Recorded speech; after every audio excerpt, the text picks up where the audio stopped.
Hello students, we are going to discuss a very important topic related to the genetics, and that is known as the monohybrid cross. As you know very well that the entire genetics which was studied by Mendel was actually based on various crosses. In genetics we have to study various crosses such as the monohybrid cross, dihybrid cross, trihybrid cross, back cross, test cross, reciprocal cross and so on. There are many crosses. Okay. So out of that crosses are the base of the genetics. Without that we cannot study the laws of the Mendel, etc. Okay. So today we are going to study the monohybrid cross. First of all, you must know that what is the monohybrid cross. Mono means single, means in this cross we will be studying the single character. Okay. Or we can say that we will be studying one pair of contrasting trait. Now the question arises that what is this character and what is this contrasting trait. Mendel has studied on the pea and he have discussed about the 7 pair of the contrasting characters in the pea plant. Out of that 7 pair of the contrasting character, to study this monohybrid cross, I have taken a single character and the contrasting traits of this character are written here. Say for to study the monohybrid cross, I have taken a character stem height, means I have taken one character for study. I have taken stem height as a character, and this stem height, which is a character, is having 2 contrasting traits. One is the dominant trait, another is known as the recessive trait. Now the stem height is actually represented by the dominant trait is represented by the tall and the recessive trait is represented by the dwarf. So I have taken one character, or I can say I have taken one pair of the contrasting trait for the study. Okay. Now every character, you must know that every character is controlled by a gene. Every character, as we know very well that every character, whether it is a plant or an animal, okay, every character is actually controlled by the gene. Okay. And a gene has at least how many alleles? 2 alleles. This must be knowing very well. Okay. Say for capital T and small t. Okay. So say for this is the allele for the stem height. This is the allele for stem height. Okay. Now stem height is actually controlled by a gene, and this gene is having the 2 alleles. One is for the tallness, another is for the dwarfness. So we can say that each and every character is actually controlled by the gene, and a gene can have at least 2 alleles. Say for the stem height is a character and it is controlled by a pair of the allele known as the capital T and small t. Capital T represent the tallness, which is a dominant contrasting trait, and small t represent the dwarfness, which is a recessive contrasting trait. Okay. Not only this, in the monohybrid cross we are actually studying one gene inheritance. We are not studying more than one gene inheritance. We are only studying one gene inheritance in the monohybrid cross. Now the question arises that what is one gene inheritance? One gene inheritance means what? Study of inheritance of a single pair of allele. We will be studying the inheritance of a single pair of allele. So the study of inheritance of a single pair of allele of a character, right? We will be studying a single pair of allele, okay, of a character. Character is here stem height. At a time, means at a time we will be studying a single pair of allele for a particular character, and hence this is called as one gene inheritance, or we can say the monohybrid cross. Okay. One more thing you must know, that in monohybrid cross only 2 alternative forms of a single character are taken. 2 alternative forms of a single character. Now what are the 2 alternative forms of a single character? The character is stem height, and how many alternative forms we have taken? We have taken 2 alternative forms of that character. One is known as the tall, another is known as what? The dwarf. Tall is denoted by capital T, and the dwarfness is indicated by what? The small t. Now the question arises that how do we represent a monohybrid cross? So here we are going to discuss to represent a monohybrid cross. Okay, now we have taken capital T, small t, small t. Now what are these? These are parents. We have taken homozygous parents. This parental generation is denoted by P generation. This is P1 generation, parental generation. Okay. Now we have taken pure homozygous individuals. These are pure homozygous individuals, tall and dwarf. Okay, now this is a single pair of contrasting trait, right? Now by these parents we form what? The gametes. Now gametes are half, like this. Capital T is having the gametes, capital T, only one gamete will be formed, and by this only one gamete will be formed, small t. Okay, now what we do, by crossing these we get what? F1 generation. We get F1 generation, right? And this F1 generation is having tall and dwarf allele. F1 generation, what is F1 generation? F1 generation is filial generation.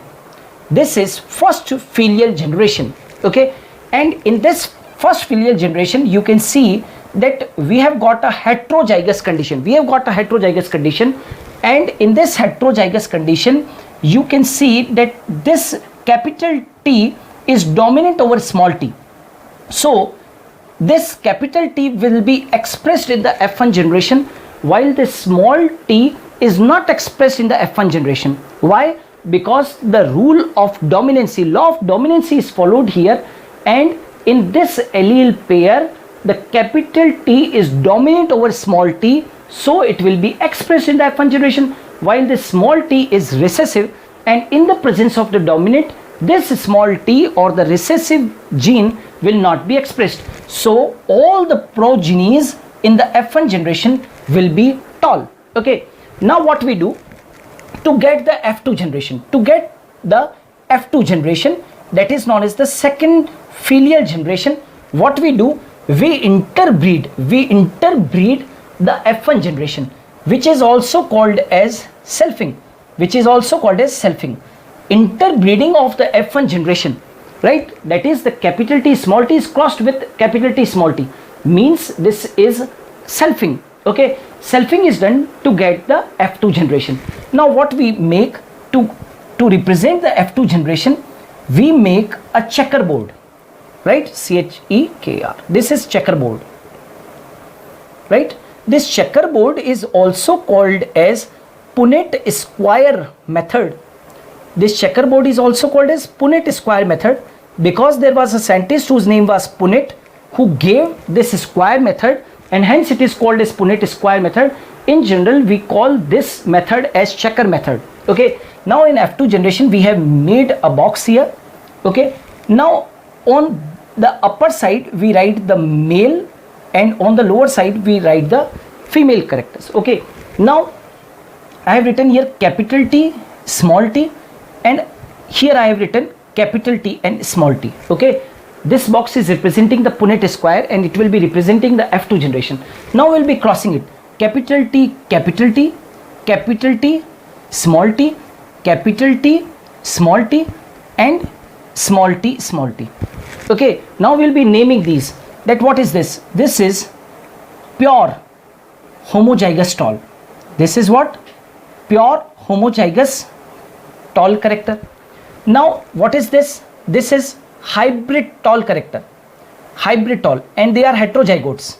Okay, now this is also hybrid tall because we know very well that this is dominant over this one, that's why we have written tall. This is dominant over this one, that's why we have written tall, and this is what? Pure dwarf. So this was what? The F2 generation, right? In F2 generation we have got pure homozygous tall, we have got hybrid tall also, and we have got the pure dwarf. Now after representing this F2 generation, we calculate the ratios. We have to calculate the ratio. First of all we have to calculate monohybrid phenotypic ratio. Now the question arises that what is this phenotype? What is this phenotype?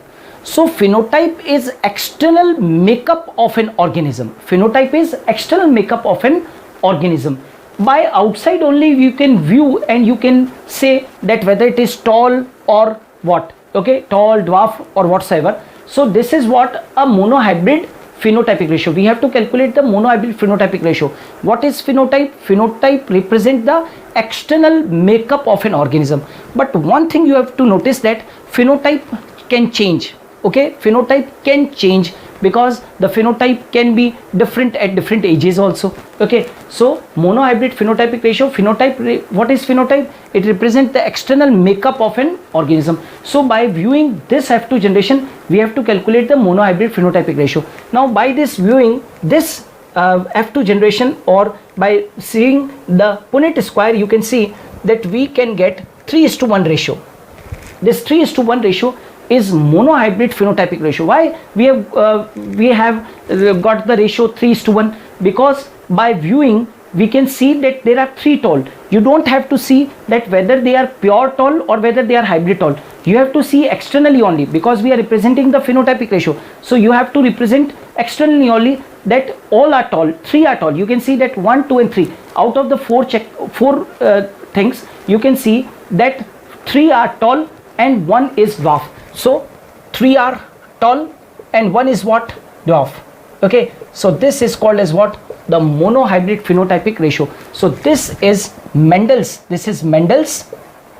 monohybrid phenotypic ratio. Okay, that is 3:1. And now we are going to know that what is monohybrid. What is monohybrid genotypic ratio? Monohybrid genotypic ratio. Okay, now as you know that phenotype is the external makeup of an organism, then what is genotype? Genotype represents the genetic makeup of an organism. Okay, in this genotypic ratio we will be viewing the genotype of an organism and then we will be calculating the ratio. We will be not seeing the organism from outside. We will be viewing the organism, we will be viewing the genotype of the organism, genetic makeup of an organism will be seen here, and then ratio will be calculated. Here we get pure tall. Now see here in this box, in this checkerboard, how many capital T's are there? Means pure homozygous talls are 1. In this checkerboard you can see that hybrid tall are 2 in number. This is 1, this is 1. Okay, so 2, and pure dwarf we are having 1. So we got monohybrid genotypic ratio, that is 1:2:1. Means 1 is pure tall, 2 are hybrid tall, and 1 is what? Pure dwarf. Okay, so this is the genotypic ratio, monohybrid genotypic ratio calculated by the Mendel, and it is 1:2:1. Okay, so this was what? A monohybrid cross. This was monohybrid cross, and based on this monohybrid cross, okay, I am writing here, based on this cross, Mendel proposed